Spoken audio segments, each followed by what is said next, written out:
सबसे पहले ना हाथ जोड़ कर नीतीश कुमार सत्य जैसे यादव से मतलब गुहार लगा रहे हैं ना कि उनसे हम इंसाफ मांग रहे हैं कि हमको इंसाफ दीजिए, नहीं तो हम अभी हमारे साथ मौजूद है माझा प्रखंड के भोजपुरवा गांव के 3 लोग, जो कि आप देख सकते हैं, जो कि इनके पास अभी घर नहीं है, इनको घर से बेघर कर दिया गया है, जो कि स्टेशन पर रहने के लिए मजबूर है। हालांकि पूर्ण रूप से स्टेशन पर भी नहीं, कभी यहाँ कभी वहाँ। तो मैं इनसे जानूंगा इनके साथ क्या वारदात हुआ है और क्यों आप लोग स्टेशन पर रहने को मजबूर हैं। तो मैं सबसे पहले इनसे पूछना चाहूँगा कि हाँ, क्या हुआ है आपके साथ, क्यों आप लोग स्टेशन पर रहने को मजबूर है? न खाने के लिए खाना है, न कपड़ा पहनने के लिए न रहने के लिए जगह है। कोई तो कपड़ा दे सकता है, कोई खाना देहात में दे सकता है, लेकिन कोई अपना घर में तो नहीं रख सकता है। 3 बच्चों लोग को लेकर हम क्यों रहेंगे? उसी वजह से हम स्टेशन पर रहते हैं। आपको घर से बेघर क्यों कर दिया गया? घर से घर कर दिए हैं कि हमारे पति ने अपने भौजाई के साथ रहते हैं। उसके बाद हम उसको खोज बार किए हैं कि अब कितना दिन रहेगा। हमारे बच्चा लोग बड़ा हो गया है, पढ़ने वाला हो गया है, लिखने वाला हो गया है, शादी करने वाले भी लड़की हो गए हैं। अब हमारे बच्चों लोग को पढ़ाइए और लिखाइए और शादी कीजिए। तो उसको जो भोजपुरवा की इदरीस मियाँ के वाइफ है, वो बोलते हैं कि हमारे देवर के शक्ति नहीं है शादी करने के लिए, पढ़ाने के लिए नहीं है, अपने मजदूरी करके खाओ। फिर भी हम मजदूरी करके उस गांव में खाते हैं। हम रिस्क केस किए हैं। आपके पति क्या चाहते हैं? हमारे पति चाहते हैं तिलाक, हमसे मांगना चाहते हैं, तलाक लेना चाहते हैं। हाँ। अच्छा। और हम बोलते हैं कि नहीं तिलाक देंगे, तो बोलता है कि अगर कोर्ट में आएगी नहीं तो अख्तर और इदरीस मियाँ, हमारे पति मोहम्मद असलम असगर आकि गोपालगंज में हम मार देंगे। तो चाहे मार देगा या छोड़ देगा, लेकिन हम तिलाक तो नहीं देंगे। अपने पति के साथ हम रहना चाहते हैं। हमारे पति क्यों अपने विधवा भौजाई से निकाह किए हैं, हम नहीं मानेंगे। नीतीश कुमार जब 3 तलाक तोड़ दिया है तो इसको हमको इंसाफ मिलना चाहिए।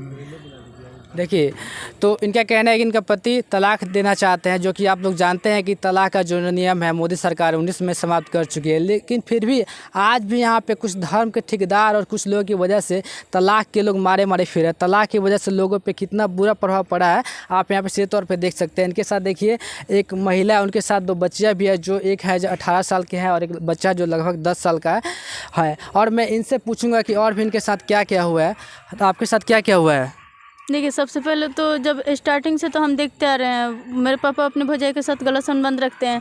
उनको 7 से 8 9 बार बहुत बार पकड़ चुके हैं हम, मतलब गिनती नहीं है कितना बार हम पकड़ चुके हैं उनको उसके साथ। यहाँ तक कि अब की पर अभी तो मतलब उनको मतलब थाने भी कितना बार देख चुका है उनको।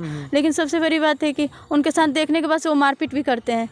आप लोग साथ मारपीट करते हैं? हाँ, जब उनको देख लेते हैं, उनको एक साथ कमरे में 9 से 10 बार देखे हैं। आप ही बताइए, अगर हम देख रहे हैं तो मतलब मेरे ऊपर क्या बीत रहे हम ना जान रहे हैं। उनको देखने के बाद से जब हम बोलते हैं कि हम जाकर किसी से बोल देंगे तो वो मारपीट करते हैं। उसके बाद से वो मतलब चले गए, ठीक है, सऊदी चले गए, 5 से उस चले गए। उसके बाद से अपने घर वालों को सिखा के गए थे कि पैर हाथ तोड़ देना सब।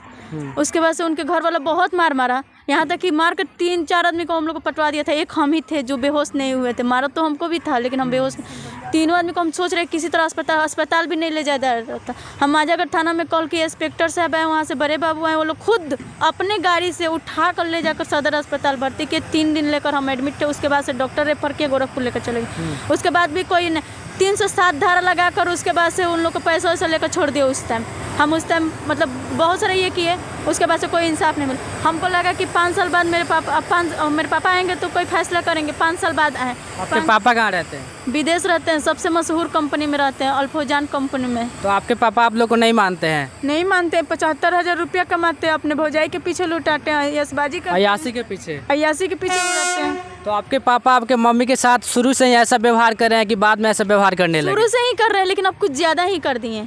5 साल बाद आए हैं। 5 साल बाद कोई भी आता है, मान के चलिए किसी का भी कोई भी आता है, मान के चलिए कि आप ही कहीं से आएंगे तो अपने घर द्वार जाएंगे। वैसे ही 5 साल बाद आए तो हम लोग को लगा कि हम लोग के पास आएंगे, लेकिन वो भी फिर से अपने भौजाई के पास चले गए। 12 दिन तक हम लोग कॉल किए, नहीं आए। उसके बाद से हम लोग थाना में, तो हम लोग को धमकी दिए, बोले कि हम शादी करने जा रहे हैं अपने भौजाई से। हम गए वहाँ पे आवेदन दिए, डीएसपी साहब के पास आवेदन दिए। डीएसपी साहब भेजी माझा थाना पे, बोली उसको अरेस्ट करके गिरफ्तार कर उसको जेल भेजो। थाना अध्यक्ष गए, छोटे बाबू गए, वहाँ से उनको अरेस्ट करके लेके थाना में रखा लोग। मात्र 1 घंटा में 2 बार वो लोग गया था। एक बार 21,000 रुपये लेकर गया था लोग, थाना अध्यक्ष नहीं छोड़े। जब 50,000 रुपये लेकर गया था लोग तो बड़े बाबू का मुंड यहाँ से दिमाग उनका घूम गया, ठीक है, छोड़ दिए उनको। अब बताइए थाना के अध्यक्ष सो रहे हैं क्या? उनको मेरा तकलीफ नहीं देखा गया। थाना पे हम खुद गए थे, उनके पास रोए गिलगिलाए, उनका सारी प्रॉब्लम बताए, पूरा आवेदन दिखाएं, उनको दिखाएं क्या देखिए हम लोग के साथ कितना प्रॉब्लम है। सो रहे थाना अध्यक्ष अच्छा। माजा करके थाना का अधिकारी है ना। और सबसे बड़ी बात है महिला थाना में हम लोग आवेदन दिए तो महिला थाना में घुस के मेरे पापा मेरी मम्मी से तलाक मांग रहे। बताइए वो क्या कर रही हैं?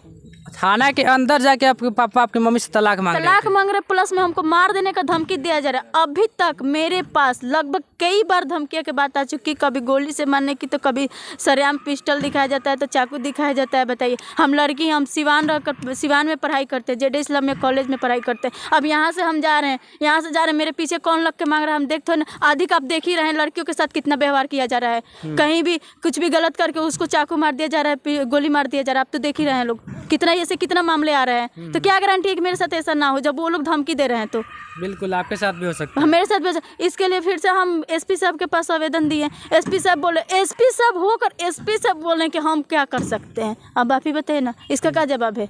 अच्छा, एसपी साहब वो जिला के एक एसपी हैं, पूरा जिला उनके हैंड में है ना, पूरा जिला को संभाल सकते हैं। वो बोल रहे हैं कि हम क्या कर सकते हैं। आप बताइए तो कैसे वो सब डरेगा? हाँ, इनका फिर से उसको किसी और से प्यार हो गया? पहले से ही वो थे, पहले से ही लव अफेयर पहले से ही था। हाँ, लेकिन बाद में पूरा सामाजिक तौर पे अम्मी का शादी हुआ, मतलब गांव के उनके गांव के जैसे घर के मिलकर शादी होता है वैसे शादी हुआ। उसके बाद से अब उतना तो हम नहीं बता सकते लेकिन शादी हुआ। लेकिन जैसे में कि जब से हम होश संभाले उतना दिन से हम जानते हैं, जब से हम होश संभाले हैं तब से हम देख रहे हैं कि वो अपने भौजाइये के साथ रह रहे हैं। सबसे बड़ी बात है कि हम सबसे पहले ना हाथ जोड़ कर नीतीश कुमार सत्यतेजस्वी यादव से मतलब गुहार लगा रहे हैं ना कि उनसे हम इंसाफ मांग रहे हैं कि हमको इंसाफ दीजिए, नहीं तो हम आत्महत्या कर लेंगे। हम पूरे प्रशासन के पास जा चुके हैं, डीएसपी साहब के पास जा चुके हैं, एसपी साहब के पास जा चुके हैं, डीएम साहब के पास जा चुके हैं, महिला थाना में जा चुके हैं, अपने थाने पर 100 वर्ष से बेसी जा चुके हैं, आईजी साहब के पास जा चुके हैं, डीआईजी साहब के पास चुके हैं। अब किसके पास जाए? बस नीतीश कुमार और तेजस्वी यादव से निवेदन है कि हमको इंसाफ दीजिए, हमको इंसाफ चाहिए, नहीं तो आत्महत्या कर लेंगे। लोग कहते हैं कि गरीबी की वजह से ही परिवार टूटता है, लेकिन आप देख सकते हैं साहब यहाँ पे इनके जो पति है उनके पास 75,000 रुपये का महीना कमाते हैं, वो भी विदेश में। फिर भी पैसे बहुत सारे हैं, फिर भी इनका परिवार टूट गया और परिवार रास्ते पे रहने पर मजबूर है। वो भी रास्ता इसका घर नहीं है, पता नहीं कौन, आज स्टेशन है तो कल रास्ता, पता नहीं कल कौन सा घर होगा। तो ये जो बच्चा है देखिए कितना मासूम है। मैं इससे पूछूंगा कि बच्चे आप लोग की ज़िंदगी कैसे चल रही है घर से बेदखल होने के बाद। तो हाँ, तो आप पापा के बारे में क्या कहिएगा? आपके पापा कैसे आदमी है? बहुत बेकार आदमी है वो, तो अपने भौजाई के साथ रहते हैं। हम लोग को अपने भाई से पिटवा उठवा घर में से निकलवा दिए हैं। अच्छा, तो खाना पीना तो खाना मांगते हैं तो कहते हैं जाओ होटल में बर्तन धो के खाओ। पढ़ाई के लिए खर्चा तो कहते हैं जाओ भीख मांग के पढ़ो।